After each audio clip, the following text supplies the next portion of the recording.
Hi, I'm Kayla with WTI, and when you find an oral routine that you love, you want to make sure you can take it with you when you travel. This travel size TheraBreath oral rinse is just what we like to use in our family.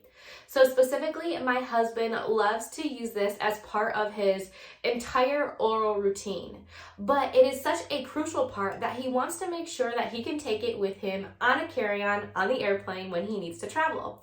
So this small travel size has been the perfect solution for him. This gives him plenty of the oral rinse to last him for a 3 to 4 day, even potentially 5-day trip. So it's a really nice size in this 3 fluid ounce container. Now, these are a clean mint flavor, and it's actually really refreshing. It's not an overpowering mint, but leaves you feeling like you have a nice, clean mouth. The size of this too is really nice because typically when you're talking travel items, you want it to fit in that quart size plastic baggie. And with this one, there's plenty of room on top and on the side that you can fit all of your other toiletry items with it too.